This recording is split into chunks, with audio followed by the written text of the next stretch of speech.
अस्सलाम वालेकुम।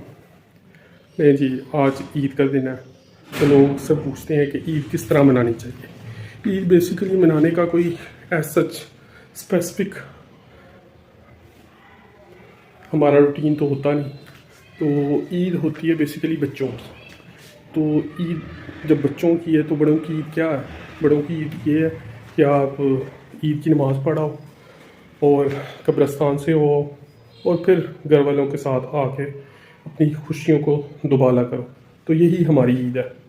तो कपड़े हमने पहन लिए जैसे आपने देखा, तो ये हमारी तकरीबन ईद हो गई है। अब बैठ के कुछ बात कर लेते हैं। तो बेसिकली कहने का मकसद ये था कि ईद हमारी यही है। कपड़े हमने पहन लिए हैं और बाकी आपसे बात भी हो गई है। आप बताएं आप अपनी ईद कैसे मना रहे हैं?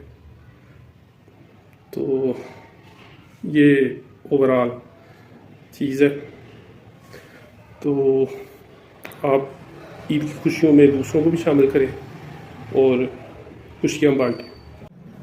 तो ये था ओवरऑल कि बड़े जब आप बचपन से निकल जाते हैं तो ईद कैसे मनाते हैं। तो मैंने कहा कमरे से बाहर आके खुली फ़ज़ा में आप सबको ईद विश की जाए। तो मेरी तरफ़ से आप सबको ईद मुबारक।